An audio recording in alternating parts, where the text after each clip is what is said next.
Hi, I'm Ellie from crystallinks.com. Today is Tuesday, August 17th, 2021, and I wanted to talk about the fall of Afghanistan, if one is to call it that. Uh, when you watch the news in the last few days and even today, you see at military from the United States, 5,000 troops coming in to remove people from the West, from the United States, to close the embassy if possible. It probably can't be done, and to help these people escape from the Taliban. Um, Kabul fell 2 days ago, and with that, of course, people are trying to escape and go to any country that's free because they don't want to go back to the way things were 20 years ago. I've lived through quite a few wars, and I remember the withdrawal of some of them. I was born in 1943 during World War II, but of course I have no memories of that unless I want to go back to a past life in Germany where I was a physicist, but that's for another day. That is how I came in. I came into a world that was being overrun by Hitler and people like that. And of course, it all ended and the Americans won and the Americans went home, and that was the end of that. We move forward now. It's 10 years later, and we are looking at the fall of Korea. Okay, but Korea got taken over by the North Koreans. The South Koreans got taken over at that point by the North Koreans. And history said that the withdrawal from Korea was not the best. After 3 years of being there, American troops came home. I still remember watching on my parents' little black and white TV as the soldiers, looking tired and forlorn, came home. Some had been there a short time, some had been there almost the whole 3 years, depending what they did in Korea. And I remember thinking to myself, why are we fighting a war and sacrificing American lives and resources in a foreign country where we really don't belong, really has no purpose? We just shouldn't be there. But I figured, okay, I'm just a kid, and this is all going to pass, and this will never happen again. Segue, now I'm a woman, okay? And now all of a sudden, we're in the war in Vietnam, and that one lasted 18 plus years. It was way too long, too costly, and the fall of Vietnam to the North Vietnamese, south to the north, was again chaotic and crazy and reminiscent of what's going on in Afghanistan today. Wars are messy. Wars have all kinds of things going on, from money to political control to who's right, who's wrong. If it's a civil war, we want this, no, we want this. I mean, they just go on and on. It's part of the human equation, which we all know. There's nothing, more that we can say about that. But in general, wars cost lives and cost resources. And if we have to fight them on American soil, or to protect us because we've been attacked and therefore go and attack another country because of what's happened, that's one thing.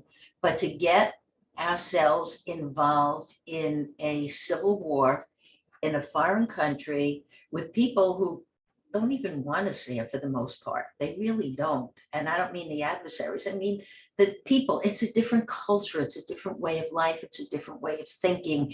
And though I know that many people in Vietnam, Cambodia, and now Afghanistan, they appreciate what we're doing. You have to look at reality as programmed events. If these countries were programmed to be free and not occupied by other foreign nations, negative foreign nations, or by us, in essence, we're occupying these countries and telling them who to choose as their leaders and what to do and whatever, it's not going to work out. The people don't want that. People who come here from all over, they want to be free. Mostly they want to be in their own country if it was a democracy and if they could live there with friends and neighbors and family and everything else. So what we're looking at now almost is a repeat of Vietnam. It's American troops going in, 5,000 to date. to help take American civilians, American military, whoever's there, out and bring them home to safety. We never really should not have been there. Everybody knows that. A lot of people are now blaming Biden because everything was such a mess. It wasn't well thought through. Obviously, all of these people should have been taken out of Afghanistan before the military left. You know, you have to plan a thing just right in order for it to happen. I agree with presidents who said we don't belong fighting wars on foreign soil.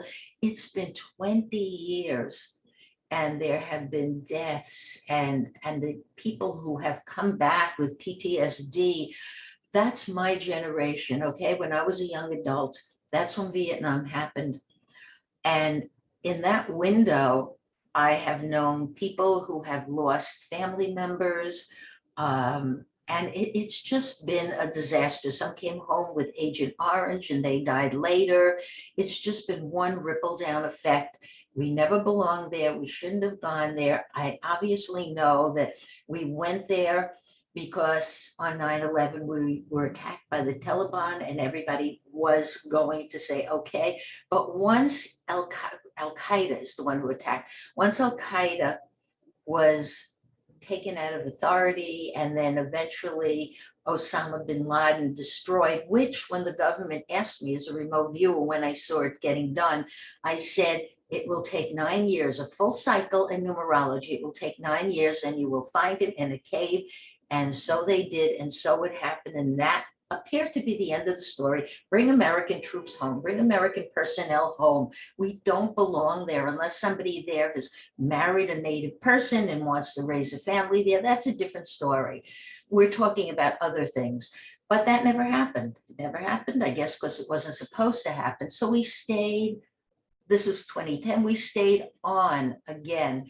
And now it's another 10 years. And we can't win that war. We knew we couldn't win that war. We shouldn't even be in that war. We shouldn't be in Vietnam or Korea or any other war unless attacked, okay? Everybody has their excuses. I remember my father at the time saying, these wars are all about money and politics, of which he did not like politics. He was not political. He didn't specifically blame a president, but he always said it's about power, money, and politics, and he was right. You know, there are reasons we go to war. My husband had said, well, it helps build the economy because you're building weapons or whatever. I don't know, whatever stories and excuses people had. We clearly didn't belong there. And now it's time to go home. I think Biden is correct in bringing home the troops. Remember that our last president, Trump, who was not very popular and ended his term this January 20th after inciting a riot, okay, on January 6th in the Capitol to overthrow that, which in itself is an American Civil War #2. I didn't mean it that way, but he what did he do with the Kurds? What did he do here? What did he do there? He was the one who set the September 2021 date as the withdrawal of troops from Afghanistan. And he would have done it. And we're almost at that point anyway, okay? It's just that you have to plan for these things. Biden made a few mistakes. We can blame him directly. We can blame the people in the military who he works with. We can blame anybody we want. We like to blame people for things that go wrong. But the bottom line is, we should have withdrawn personnel first and others, and then the military should have left. So now the military is back in, the airport's quiet today, people are leaving.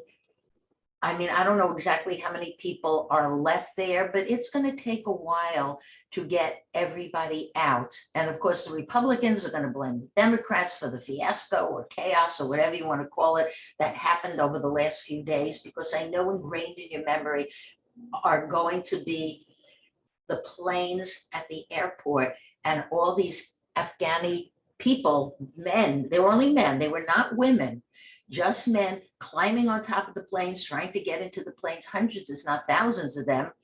And it was just chaos. But of course, we come from chaos. We live in chaos. It's all about chaos. So my take, if I were president, which I will never be, but my take on all of this is bring everybody home, bring the troops home. The $2 trillion that we spent in Afghanistan, look how we could have used that for healthcare, infrastructure, education, any host of things, jobs, so many things that we could have used that money for, and we would have been strong and powerful, maybe to prevent climate change here in the United States. It was just endless.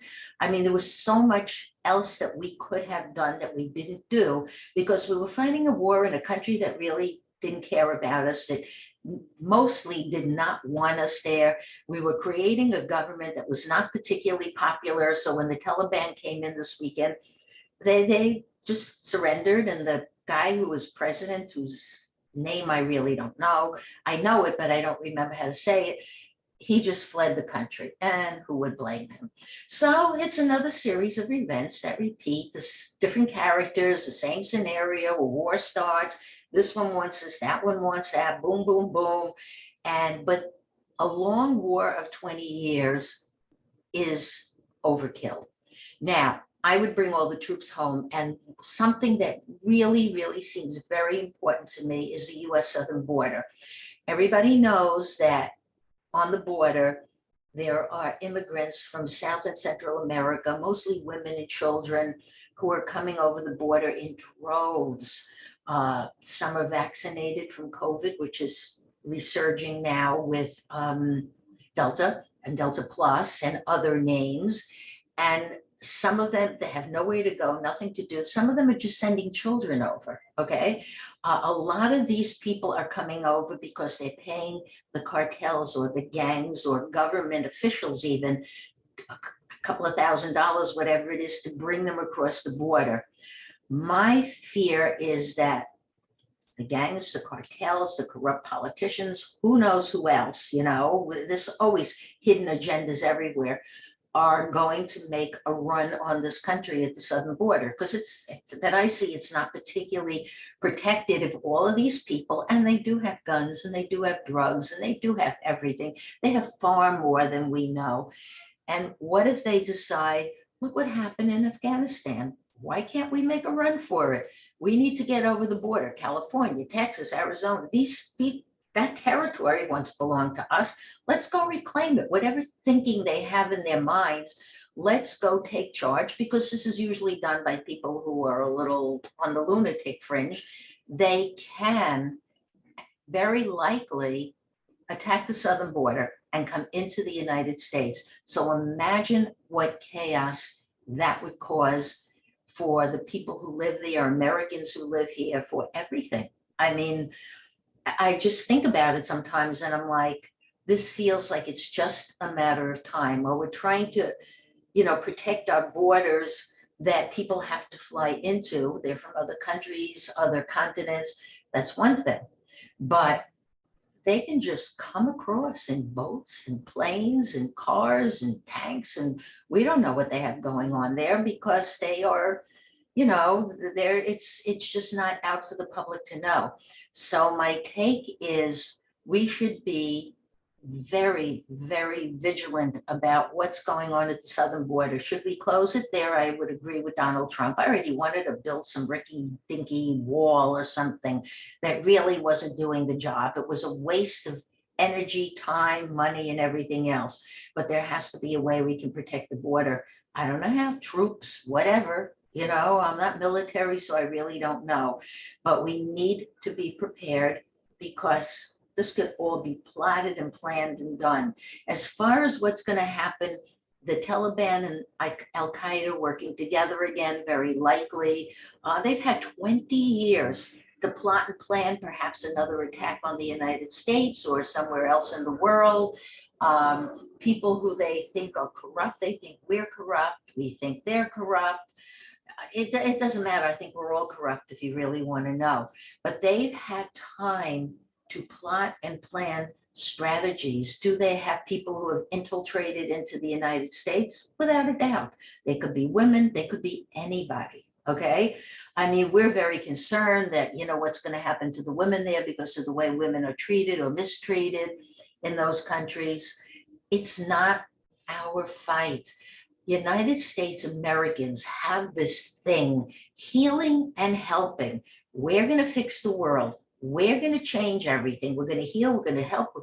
They know how to meditate. We're going to teach them how to do this and teach them how to do that. We're going to teach them a lot of things, and that will heal and help them, and they will become better people. If it's their destiny, yes. And it would have happened on a large scale by now. And yet, you know what? They'd have a government with a military, and the Taliban wouldn't have come back. So it's not their destiny. You have to understand the destiny. Certain countries, certain people are so dysfunctional that I mean, if they make women treat women the way they do, they're just too dysfunctional. They will never find the balance that these healing and helping people in the United States want to be. I mean, that's all I ever hear when I talk to anybody in metaphysics. Let's heal, let's help, let's change the earth, let's meditate, and we will stop climate change, and we will fix this, and we will fix that, and we will do all these other things. It's not true. We live in a simulation that's built on an algorithm. So it's all predestined. It's all there in everyone's DNA. It's all there for the taking. And that's all I can really say. All you can do is play along. I mean, America's in a terrible place right now. We are divided. Could we say Trump did it? Could we say it was just destined to happen? Say whatever you want. I'm always very open. Did Trump cause it? Probably some of it, because he's a narcissist and we know all his personality flaws. But the bottom line is he wouldn't have gotten elected. All of what he did wouldn't have happened if it wasn't scheduled to. He divided the country. So we are in our own civil war. We cannot go out and save the people in South America and go to foreign nations and save them and all of that. We just can't do it because the cycles of time are going to repeat this. Look how we try to help Haiti in an earthquake situation. I believe that was about 10 or 11 years ago. And now Haiti just got hit again. It's going to happen again. Things are going to happen again. And you have to be wise. You have to be smart. You have to say, we don't belong in these foreign countries. They're not for us to fix. They have to fix themselves. If we want to have people donate money or personal time or whatever, fine, but not as military operations. We're not supposed to do that. And all this healing and helping thing is really, really put us in dire straits within the country and outside of. So now we are in a bipolar reality, in a bipolar country. There are still people who think Trump is going to come back, which he's not. I live in New York, where our governor Cuomo was the governor to be a year ago, and as he dealt with COVID, and now he resigned a week ago. So all of and everything is changing. You always, always, always have to watch what's going on with climate. It is so important. I know I always got to it, I have to say it, but climate change is accelerating exponentially. Earthquakes are picking up. Japan had 7.2, and then the Sandwich Islands down here. Here's Antarctica. Maybe it looks backwards to you, but the Sandwich Islands, they had, I believe, an 8.2. Then everything along the mid-Atlantic ridge, it's coming up. So Haiti had a big earthquake, and there will be more, and there are aftershocks, and we know this already. Okay, we don't have to repeat this lesson, but that's nature just saying, okay. We are into the throes and the beginnings of an extinction level event. The earth itself is not, it's not sustainable that much longer. All you have to do is look around. But for whatever time is left, when it comes to war, I believe the next wars are not going to be fought by people or by robots or by AIs or by anything else. I think the next wars are going to be fought as cyber wars. Cyber warfare is called. It's like attack somebody's power grid if you can, or anything else, the utilities or anything else that keeps a country running, and you've lost the war. Cyber is the future. If there is a future, cyber is the way to go. Cyber is what you have to think about. And I don't know what else to say. These are the wars. I don't think we'll ever have another war where the United States is going to go to war for 20 years in a foreign country, because there's not enough time left for that to begin with, and there's no need for that. And maybe people always say, why doesn't America always learn from their mistakes? They're not supposed to. When something happens that you don't agree with, just say, it's supposed to happen that way. That was it. Why is it supposed to happen that way? Because we came out of chaos, a black hole of chaos. We live in chaos. It's a bipolar electromagnetic reality that creates physicalness, okay? And it's going to go back to chaos, and that's it. And it follows a Fibonacci spiral. We're almost back to the 0 point, or the black hole, and that's when everything fades to black, and this is all done. It makes sense if you understand it from different perspectives. If you go in from the emotional perspective of things, emotionally, okay, you're going to not look at the bigger picture of this is a simulation that has programming and it's playing out its programming, and it has no emotional attachment. It's here for us humans to experience emotions, and so we have, and so it will always create a new drama, a new set of let's fight about this, let's fight about that. Now, as it's coming to its end time, we know climate change, earth changes are happening, increasing, accelerating exponentially. We know governments are going to fail and fall and change. We don't know how long our current government, Republicans, Democrats, whoever, how long they're going to continue on. There's just always unknown questions. We are not, as a race, here to experience la la land that many of the metaphysical people say we can obtain. We're just not here for that. It's not how we are programmed. So get away from la la land, get away from everything metaphysical. You've learned that we sign contracts to come here and do this, that if we all meditate or chant or believe in aliens coming back or God's coming back or whatever, everything will be hunky-dory. It's not what it is. So just know this and understand this as you move forward in your life and in your day. So with war, we are pulling out. With withdrawal, we are pulling out of Afghanistan. Other countries, I guess, are doing the same, other Western countries or NATO nations, whoever's still there. We're pulling out, but we're also pulling out of something else. And if you look at the file, I always have a file underneath where I do the YouTube. If you click on that file, we are pulling out of, we came out of a black hole into physical reality. Here we are in physical reality, Earth, anything you can imagine, okay? And we are pulling out, so we go back into the black hole of creation that created this whole illusion called time. So there's not much more we can do. Everything right now is about withdrawal. It is about withdrawing our troops and withdrawing our whatever you want. I mean, you may say I'm withdrawing my emotions from all the crazy people. That's it. Fine. I don't judge anything. I don't care. People do what they have to do. But you have to understand what's going on in Afghanistan now is kind of a metaphor of what's going on in the bigger picture of reality. And withdrawing the troops is chaos because we are withdrawing and going back into chaos. So on that note, I thank you for listening. I hope that if you know anybody who's still in Afghanistan, any of the thousands of troops who have returned to help people leave the country, that they are safe and they are well and they don't become among the wounded souls that come back with PTSD and other things, physical things that are wrong with them.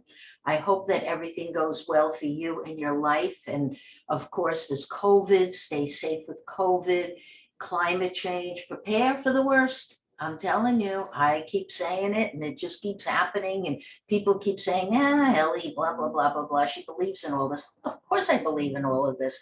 You need time to process, but I'm wishing you well in whatever happens in your life. And I hope to see you soon in the alchemy of time as we withdraw. Thank you.